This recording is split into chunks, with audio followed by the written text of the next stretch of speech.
Gold, trusted gold buyers. మీరు తాకట్టు పెట్టిన బంగారాన్ని విడిపించి ఈ రోజు ఉన్న మార్కెట్ ధరకు కొనబడను.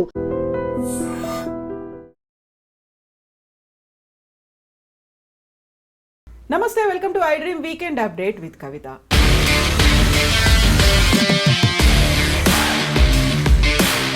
లోకల్ బాడీ ఎన్నికలకు సంబంధించి షెడ్యూల్ అయితే రిలీజ్ అయింది. నోటిఫికేషన్ వచ్చిన తర్వాత ఇప్పుడు బోల్డ్ అన్ని అనుమానాలు ఎందుకు వస్తున్నాయి? నిజంగా 42% రిజర్వేషన్ అనేది ఈ ఎన్నికలకు వర్తిస్తుందా? కోర్టు ఏం చెప్పబోతోంది? అసలు ఎన్నికలు జరుగుతాయా లేదా? బోల్డ్ అని క్వశ్చన్స్ ఉన్నాయి, మాట్లాడుకుందాం. మనతో పాటుగా ఉన్నారు సీనియర్ జర్నలిస్ట్ సాయి శేఖర్ గారు. నమస్తే అండి. సో లోకల్ బాడీ ఎన్నికలు అనేవి గత కొంతకాలంగా పెండింగ్లో ఉంది. దాన్ని ప్రొలాంగ్ చేస్తూ వస్తున్నారు, జరగలేదు. చివరికి కోర్టు దాకా వెళ్ళారు. కోర్టు కూడా తొందరగా కండక్ట్ చేయండి అని చెప్పింది. ఇప్పుడైతే ఒక షెడ్యూల్ వచ్చింది. నోటిఫికేషన్ రిలీజ్ అయిన తర్వాత అన్ని డౌట్లు మళ్ళీ ఎందుకు కనిపిస్తున్నాయి? ఇన్ని క్వశ్చన్ మార్క్స్ ఎందుకు ఉన్నాయి? లోకల్ బాడీ ఎలక్షన్స్ ప్రభుత్వాలు వాళ్ళ వెసులుబాటును బట్టి చేస్తాయి. టీఆర్ఎస్ వచ్చినాగానే చేశారు, తర్వాత మళ్ళీ ఇంకో రౌండ్ చేశారు. వాళ్ళు ఉన్న టెన్యూర్లో ఎలక్షన్స్ అయిపోయినాయి. అంత ముందర కూడా మనం చారిత్రక నేపథ్యం తీసుకుంటే కాంగ్రెస్ ప్రభుత్వం కానీ తెలుగుదేశం ప్రభుత్వం కానీ ఒక్కోసారి కండక్ట్ చేసేవి, ఒక్కోసారి వాటిని they use to push to special officer పాలన కిందకి పంపించేస్తుండేవి. లోకల్ బాడీస్, అది అర్బన్ లోకల్ బాడీ కానీ రూరల్ లోకల్ బాడీ కానీ, పంచాయతీలు, village panchayats and Panchayati Raj institutions like Mandal Parishad and Zilla Parishad. అయితే కాంగ్రెస్ ప్రభుత్వం వచ్చిన తర్వాత వాళ్ళు వెంటనే వాటిని నిర్వహించలేదు. ఎవరో కోర్టుకు వెళ్ళారు దాని మీద. హైకోర్టు మొత్తం కేసు ఇరుపక్షాలు విని సెప్టెంబర్ 30వ తారీఖు లోపు స్టార్ట్ చేయండి ఆ ఎలక్షన్ ప్రాసెస్ అనేది చెప్పారు. నాకు కరెక్ట్గా జడ్జిమెంట్ వర్డింగ్ తెలియదు. ఎలక్షన్ ప్రాసెస్ స్టార్ట్ చేయమన్నారు, ఎలక్షన్ కంప్లీట్ అయిపోవాలి ఆ టైంకి అన్నారు, ఏదో మొత్తానికి తెలియదు. అయితే ఈలోపు లాస్ట్ ఇయర్ రేవంత్ రెడ్డి ప్రభుత్వం ఒక ప్రక్రియ చేశారు. ఏంటది? ఒక జ్యుడిషియల్ కమిషన్ వేసి ఫస్ట్ బీసీ కులగణన చేశారు. దాన్ని ముఖ్యమంత్రి గారు చాలా గొప్పగా ప్రతిష్టాత్మకంగా భావించడమే కాకుండా ఆయన దాని గురించి ప్రతిష్టాత్మకంగా మాట్లాడతారు కూడా. అంటే what are the various steps he has taken, his government has taken in local BC కులగణన అనేది చేయడానికి ఫాలో అయిన ప్రొసీజర్ ఏంటి, ఎంత మైన్యూట్గా దాన్ని ప్లాన్ చేశారు, ఎంత పర్ఫెక్ట్గా దాన్ని ఎగ్జిక్యూట్ చేశారు అనే విషయాన్ని ఆయన చాలా క్లియర్గా చెప్తారు. ఎందుకంటే ఆ కులగణన ఫస్ట్ ఫేజ్ అయిపోయిన తర్వాత మమ్మల్ని కౌంట్ చేయలేదు అని కొంతమంది అంటే మళ్ళీ ఇంకొక ఆన్లైన్ రిజిస్ట్రేషన్ కోసం ఇంకో 15 రోజులు ఆపర్చునిటీ ఇచ్చి చేశారు. ఇది భారత్ జోడో యాత్రలో రాహుల్ గాంధీ ప్రచారంలో భాగంగా కులగణన చేస్తామని అతను చెప్తే, ఇక్కడ కాంగ్రెస్ ప్రభుత్వం వచ్చిన తర్వాత వెంటనే రేవంత్ రెడ్డి ప్రభుత్వం దాన్ని టేకప్ చేసి ఒక టైం బౌండ్ ప్రోగ్రామ్ కింద దాన్ని కంప్లీట్ చేశారు. అతని దగ్గర చాలా రికార్డు ఉన్నది అది. And he keeps on talking very proudly about it. Then BCs కులగణన జరిగిన తర్వాత దానికి ఎంత రిజర్వేషన్ ఇవ్వాలి? రిజర్వేషన్లు వీళ్ళకి తోచినట్లుగా డైస్ వేసి ఇచ్చే పద్ధతి కాదు. So that has to be done by a judicial commission. So Shamim Akhtar commission వేసి వాళ్ళు దాన్ని స్టడీ చేసి వాళ్ళు బీసీ పాపులేషన్ 42% రిజర్వేషన్ ఇవ్వాలి అని డిసైడ్. ఎడ్యుకేషన్ ఇన్స్టిట్యూషన్స్లో, పొలిటికల్ రిజర్వేషన్ అన్నింటిలోనూ, జాబ్స్లో 42% రిజర్వేషన్ ఇవ్వాలని షమీమ్ అఖ్తర్ కమిషన్ డిసైడ్ చేసి రాష్ట్ర ప్రభుత్వానికి రికమెండ్ చేస్తే రాష్ట్ర ప్రభుత్వం ఆ రికమెండేషన్ ఆమోదించిన తర్వాత చట్టసభలో పెట్టి ఐ థింక్ ఆర్డినెన్స్ చేసిన తర్వాత చట్టసభలో పెట్టి దాన్ని చట్టం ఉభయ సభలో ఆమోదించాయి. రాష్ట్ర శాసనసభ పెట్టి చేసి దాన్ని గవర్నర్ ఆమోదానికి పంపించారు. గవర్నర్ ఆమోదం అవ్వలేదు, అక్కడ పెండింగ్లో ఉంది. దీన్ని గవర్నర్ ఆమోదించిన కేంద్ర ప్రభుత్వానికి పంపించారు. ఈలోపు వీళ్ళు దానికి సంబంధించి దానికి అలైడ్గా 3-4 రకాల 3-4 రకాల ఆర్డినెన్స్లు చట్టాలు ఉన్నాయి దాంట్లోని. కేసీఆర్ ప్రభుత్వం దాన్ని 50%కే లిమిట్ చేసిన దాన్ని అంగీకరిస్తూ చేయడం, బీసీ రిజర్వేషన్ పెంచకుండా పోవడం, ఇలాంటివి మాట్లాడారు రేవంత్ రెడ్డి గారు. జరిగాయి. సో ఈ సవరణలు ఇవన్నీ సబ్మిట్ చేశారు. అయితే వాటికి సంబంధించిన అఫీషియల్ నోటిఫికేషన్ గవర్నర్ ఆఫీస్ నుంచి రాలేదు. రాష్ట్ర ప్రభుత్వం కోరుతున్నది ఏంటి? 42% రిజర్వేషన్ కావాలి. 42% రిజర్వేషన్. తమిళనాడులో 69% ఉంది రిజర్వేషన్స్ అని చెప్పి మాకు కూడా అలాగా. ఈ కోరిక చాలా ప్రభుత్వాలు చాలాసార్లు వ్యక్తం చేసిన మాట వాస్తవం. ఇక్కడ కేసీఆర్ గారు కూడా 12% చేయాలి ముస్లిం రిజర్వేషన్ అని ఒక తీర్మానం చేశారు. ఎస్టీలకు 10% చేయాలి, 6% కాదు. అది రాష్ట్రాలకి వదిలేయాలి ఈ నిర్ణయాన్ని. వాళ్ళ లోకల్గా ఉన్న పాపులేషన్ కాంపోజిషన్ డెమోగ్రాఫిక్స్ని దృష్టిలో పెట్టుకొని రాష్ట్ర ప్రభుత్వాలు ఈ నిర్ణయం తీసుకునే వెసులుబాటు కల్పించాలి అని కేసీఆర్ వాదించారు. చాలా గట్టిగా వాదించారు ఆయన. He was the champion of this cause. అట్లనే Revanth Reddy he is also following the same footsteps and he is also championing the cause of backward class communities. 42% మంది ఉన్నారు కాబట్టి వాళ్ళకు. సో ఇది రాష్ట్ర ప్రభుత్వాలకు వదిలేయాలనేది బీఆర్ఎస్ స్లోగన్. బీఆర్ఎస్ కూడా 42% రిజర్వేషన్ ఏం వ్యతిరేకించడం లేదు. బీజేపీ వ్యతిరేకిస్తుందా? వ్యతిరేకించదు. కానీ ఎవరో ఒకళ్ళు కోర్టుకు వెళ్తారు. అంటే వీళ్ళల్లో కోర్టుకు వెళ్ళే వాళ్ళు వీళ్ళకి ఈ రాజకీయ నాయకులకు సంబంధం లేని వాళ్ళు అంటే కాదండి, ఉండే ఉంటుంది, ఏదో కనెక్షన్ ఉండి ఉంటుంది. Somebody would have provoked them to go to court. ఇప్పుడు రేపొద్దున ఈ 42% రిజర్వేషన్ కావాలంటే గవర్నర్ దగ్గర ఉన్నటువంటి పెండింగ్ రాష్ట్ర శాసనసభలో ఆమోదం అయిపోయిన బిల్లు ఆయన దగ్గర క్లియరెన్స్ ఆయన సంతకం పెడితే, ఆయన గవర్నటోరియల్ అసెంట్ ఇస్తే అది చట్టం అవుతుంది. ఆ చట్టం కూడా ఢిల్లీ వెళ్ళాలి. అక్కడ వెళ్ళినప్పుడు దాన్ని ఆమోదిస్తూ రాష్ట్ర పార్లమెంటు 9th షెడ్యూల్లో దాన్ని చేర్చి, రాజ్యాంగంలోని 9th షెడ్యూల్లో దాన్ని చేర్చి రాష్ట్రపతితో ఆమోదం తీసుకుంటే అప్పుడు 69% సీలింగ్ కిందకి ఇది వస్తుంది, లేకపోతే రాదు. ఇది ఒక పక్కన ఉంచుదాం. కులగణన చేశారు, సైంటిఫిక్గానే చేశారు, కాన్స్టిట్యూషనల్లీ యాక్సెప్టబుల్ మెథడ్లోనే చేశారు అని అనుకుందాం. Let us agree that. చేస్తే దాన్ని ఇంప్లిమెంటేషన్లోకి తీసుకురావడానికి వీళ్ళ కమిట్మెంట్ వీళ్ళు ప్రదర్శించాలి కదా. ఎలా ప్రదర్శిస్తారు? సో రిజర్వేషన్లు ఫిక్స్ చేశారు. రాష్ట్రంలో ఉన్న జిల్లా పరిషత్, లోకల్ బాడీస్ అన్నిట్లోనూ రిజర్వేషన్స్ ఫిక్స్ చేశారు. ఆ జీవో ఇష్యూ చేశారు. తర్వాత వాటిని బేస్ చేసుకొని స్టేట్ ఎలక్షన్ కమిషన్, ఇక్కడ రాష్ట్ర ప్రభుత్వం నిర్ణయం తాలూకా జీవన్ స్టేట్ ఎలక్షన్ కమిషన్కి కమ్యూనికేట్ చేశారు. సో స్టేట్ ఎలక్షన్ కమిషన్కి అదే బేసిస్. సో వాళ్ళు ఎలక్షన్ నోటిఫికేషన్ ఇచ్చారు, ఎలక్షన్ షెడ్యూల్ కూడా ప్రకటించారు. ఇప్పుడు కోర్టులో ఈ మ్యాటర్ ఉన్నది. రేపు 8వ తారీఖు అప్పుడు ఈ విషయం చర్చకు వస్తుంది, కోర్టు ముందరకు వస్తుంది. కోర్టు ఏ నిర్ణయం తీసుకుంటుంది అది మనం చెప్పగలిగితే కోర్టు అవసరం లేదు. సో కోర్టు ఏ నిర్ణయం తీసుకుంటుంది, కోర్టు ఏ అంశాలని పరిగణనలోకి తీసుకుంటుంది అంటే 69%కి పెరుగుతోంది ఆ రిజర్వేషన్.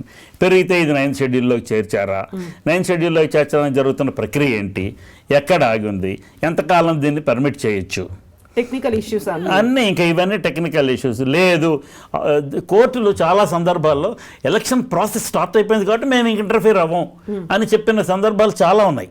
కొన్నిసార్లు ఎలక్షన్ అయిపోయినా కానీ దాన్ని అనౌన్స్ చేయకుండా, రిజల్ట్ బయటికి రాకుండా కూడా ఆపిన సందర్భాలు ఆపుతారు, కానీ తర్వాత ఇచ్చేస్తారు judgement. But election process start అయితే మేము ఇంటర్ఫీర్ అవ్వం అని కోర్టులో చాలా సందర్భాల్లో చెప్పారు. ఎందుకంటే state election commission is an independent body.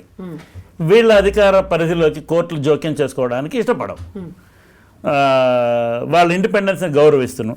ఒకవేళ కోర్టు ఈ దశలో మేము ఎలక్షన్ నోటిఫికేషన్ కూడా వచ్చేసింది కాబట్టి మేము దీనిలో ఇంటర్ఫియర్ కాము అని చెప్తే ఈ పద్ధతిలోనే 42% రిజర్వేషన్తో మన వీళ్ళు ఫిక్స్ చేసిన రిజర్వేషన్ ఏ ప్లేస్కి ABC reservation, SC ST reservation అనుమతిస్తూ ఎలక్షన్ జరిగిపోతుంది. ఒకవేళ కోర్టు ఏదైనా అభ్యంతరం తెలియజేసి ఇది రాజ్యాంగానికి వ్యతిరేకమనో లేక రాజ్యాంగానికి కట్టుబడి లేదనో, వ్యతిరేకం కాకపోవచ్చు బట్ రాజ్యాంగంలో ఉన్న రూల్స్కి వ్యతిరేకంగా ఉన్నదనో లేదా రూల్స్కి కట్టుబడి లేదనో అభిప్రాయపడి కోర్టు స్టే చేస్తే ఎలక్షన్ ఆగుతుంది. అయితే ఇంకొక అవకాశం ఉన్నది. ఇంకొక విషయం ఏంటంటే, అవకాశం కాదు నేను చెప్పేది, ప్రభుత్వం ఈ నోటిఫికేషన్ ఇవ్వడం ద్వారా ఈ రిజర్వేషన్లు ఫిక్స్ చేయడం ద్వారా నోటిఫికేషన్ ఇవ్వడం ద్వారా వాళ్ళ commitment to this cause of 42% చిత్తశుద్ధిని మేము ఫాలో అవుతున్నాము, మేము నిరూపించేసుకున్నాం అనే పొలిటికల్ క్లెయిమ్ వాళ్ళు చేయవచ్చు. ఇక దాంట్లో సందేహం ఏం లేదు. చేసినప్పుడు కొంత మైలేజ్ కూడా వాళ్ళకి దొరికే అవకాశం ఉంటుంది. ఇక్కడ మేము ప్రయత్నం చేసాం కానీ కోర్టు ఇవ్వలేదు, లేకుంటే ప్రతిపక్షాలు అడ్డుకున్నాయి. ఇప్పుడు ఇలాగా ప్రతిపక్షాలు అడ్డుకున్నాయి అని కూడా గట్టిగా అనలేరు, ఎందుకంటే బీఆర్ఎస్ వాళ్ళు వెళ్ళలేదు దీని మీద కోర్టుకి. సో అలా అది ఆ ఇల్జామ్ పెట్టలేరు. కానీ బట్ మా కమిట్మెంట్ ఉన్నది, మా కమిట్మెంట్ మేము చేస్తున్నాం. బీజేపీ వాళ్ళు కమిట్మెంట్ ఉంటే గవర్నర్కి చెప్పి దాన్ని 9th షెడ్యూల్లో పెట్టించవచ్చు కదా అని అడగచ్చు. బీజేపీని కార్నర్ చేయడానికి అవకాశం ఉన్నది దీంట్లోని. బట్ తప్పకుండా ఈ అడ్వాంటేజ్ వాళ్ళు పొందుతారు. ఒకవేళ కోర్టు ఫలానా తేదీలోపు లోకల్ బాడీ ఎలక్షన్స్ నిర్వహించి తీరవలసిందే, కానీ మీరు నిర్ణయించిన రిజర్వేషన్ ప్రక్రియ అమలు చేయడానికి వీల్లేదు, రిజర్వేషన్ షుడ్ నాట్ క్రాస్ 50% అని కనుక రూలింగ్ ఇస్తే కాంగ్రెస్ పార్టీకి ప్యారలల్ మెకానిజం ఇంకోటి వాళ్ళు ముందే వర్కౌట్ చేసి పెట్టుకున్నారు.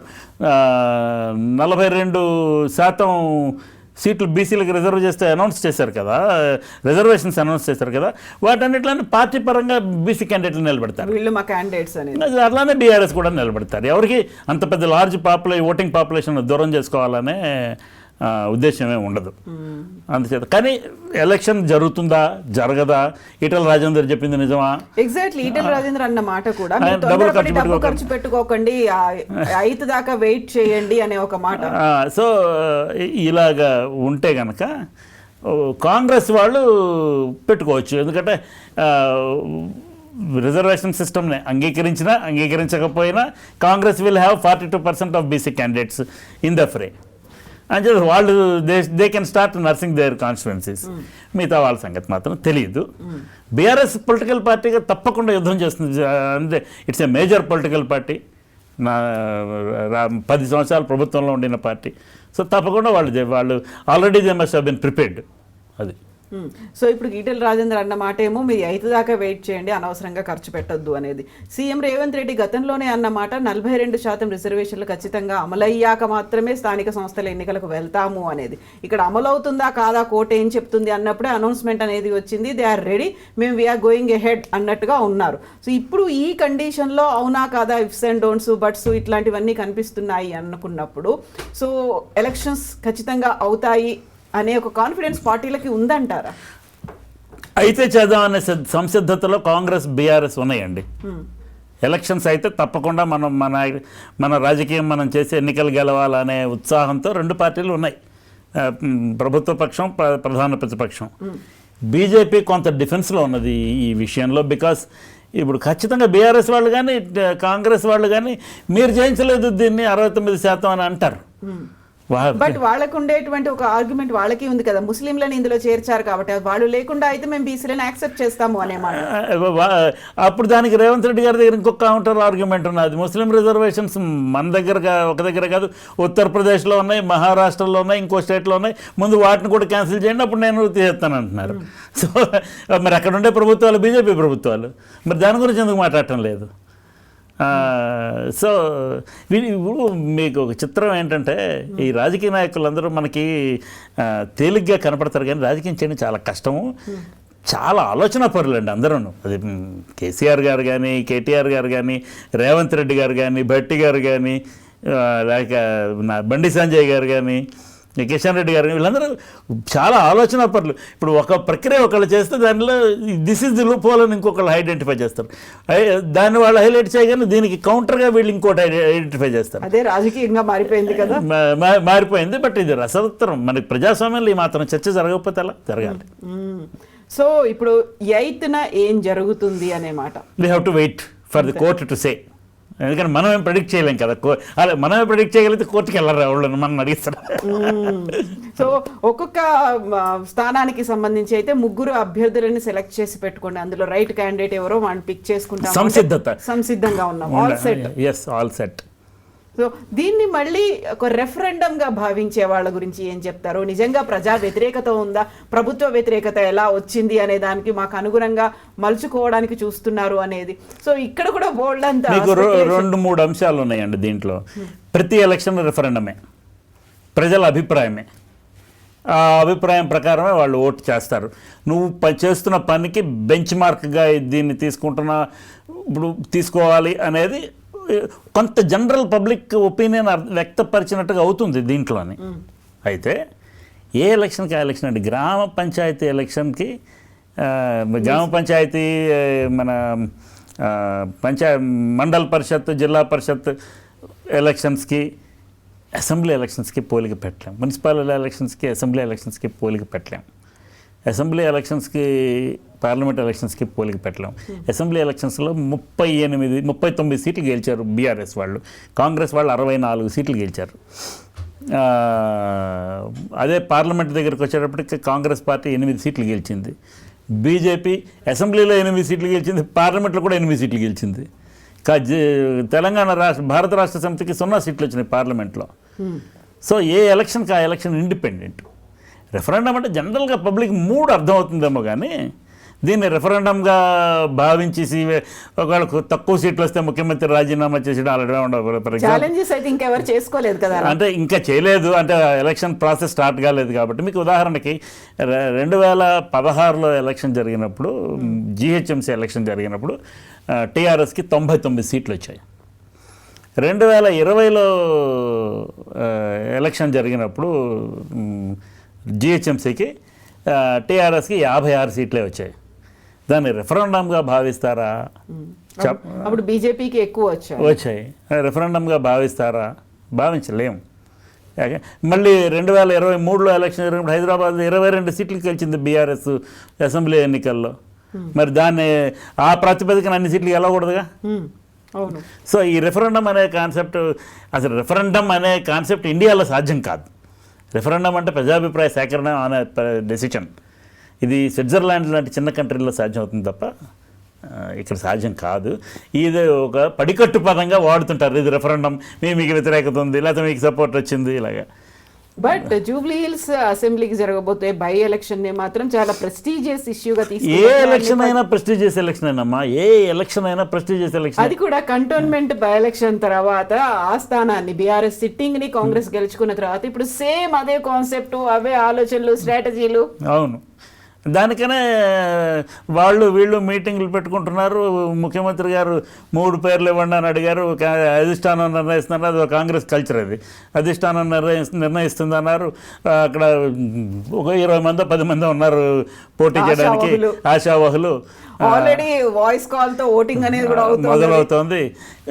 టీఆర్ఎస్ ఆల్రెడీ క్లియర్గా మాగంటి గోపీనాథ్ గారు వైఫ్కి క్యాండిడేట్గా అనౌన్స్ చేశారు. సో బీజేపీలో కూడా పోటీ ఉంది ఉన్నది, చూడాలి ఎలా జరుగుతుంది అనేది. అంటే ఎంఐఎం కార్డ్స్ ఎట్లా ప్లే చేస్తుంది, huge number of Muslim voting ఉన్నది అక్కడ. సో వాళ్ళు ఎట్లా ప్లే చేస్తారు, ఒకవేళ ఎంఐఎం కాంగ్రెస్ మద్దతు ఇస్తే అప్పుడు ఎలా ఉంటుంది, ఎంఐఎం సొంతానికి క్యాండిడేట్ని పెడుతుందా తెలియదు. సో ఇప్పుడు రెఫరెండం కాకపోయినప్పటికీ యాంటీ ఇన్కంబెన్సీ అనేది ఏమైనా డెవలప్ అయిందా? దాన్ని ఇప్పుడు anti incumbency, for example Jubilee హిల్స్లో బీఆర్ఎస్ గెలిచింది అనుకోండి, దాన్ని యాంటీ ఇన్కంబెన్సీ అనరు. Because incumbent was BRS MLA, ఆటోమేటిక్గా ఆయన వైఫ్ ఎలక్ట్ సింపతి ఓట్ అంటారు. రాష్ట్రంలో ప్రభుత్వం ఉన్నటువంటి కాంగ్రెస్ పార్టీ, గోపీనాథ్ గారు వైఫ్ గెలిస్తే సింపతి ఓట్ అంటారు. కాంగ్రెస్ పార్టీ గెలిచింది అనుకోండి, బీఆర్ఎస్కి చాలా సీరియస్ థ్రెట్ అనే విషయాన్ని ప్రచారం చేస్తారు. We can't conclude like that. ఒక్క ఎలక్షన్ బీజేపీ గెలిచింది అనుకోండి, నెక్స్ట్ మేమే రాబోతున్నాము అని అంటారు. బట్ ఒక్క ఎలక్షన్ బేస్ చేసుకొని మనం అలా చెప్పలేము. ఎందుకంటే ఫర్ ఎగ్జాంపుల్ 2018 ఎలక్షన్లో బీజేపీ 1 సీటు గెలిచిందండి హైదరాబాద్, రాజాసింగ్. అతను కూడా పార్టీలో ఉంచుకోలేకపోయారు వాళ్ళు ఇప్పుడు. బట్ మా 23లో అసెంబ్లీ ఎలక్షన్ జరిగితే 8 మంది గెలిచారు. సో ఒక ఎలక్షన్ని బేస్ చేసుకొని దాన్ని ఫ్రేమ్ ఆఫ్ రిఫరెన్స్లో నెక్స్ట్ ఎలక్షన్ని మనం అనలైజ్ చేయలేం. సో ఇది కంప్లీట్గా పబ్లిక్ మూడ్ లోకలైజ్డ్ ఇష్యూస్ ఉంటాయి. అట్లా సో పల్స్ పట్టుకున్నాము అనేది కాదు. ఒకటిది నేను చెప్పిన వాళ్ళు గెలిస్తే నేను ప్రిడిక్ట్ చేయగలిగానని చెప్పుకోవడం, నేను చెప్పిన వాళ్ళు ఓడిపోతే కామ్గా ఊరుకోవడం. అది so we need to wait till 8th October. October 8th ఏం జరగబోతోంది. Thank you so much. Thanks అండి. Thank you. నిజంగా ప్రస్తుతం ఉన్నటువంటి సమాజం దేనికి ప్రయారిటీ ఇస్తుంది? ఆర్థిక సంబంధాల చుట్టూ మాత్రమే తిరుగుతోంది. మళ్ళీ ఎన్నికలంగానే చాలా విరక్తి కలుగుతాను. మంచి అనిపిస్తుంది కదా, లేడీస్ కూడా ఛాలెంజింగ్ జాబ్స్ చేసినప్పుడు చాలా బాగుంటది. ట్రాఫిక్ అసిస్టెంట్స్ గా నియమించిన ట్రాన్స్జెండర్స్ అందరితో సాల్యూట్ చేయించుకుంటున్నారు. ఫుడ్ డెలివరీ ఇవ్వటానికి వెళ్ళినటువంటి డెలివరీ బాయ్ అనిల్ పై కళ్ళ ముందు పెళ్ళండి కొట్టి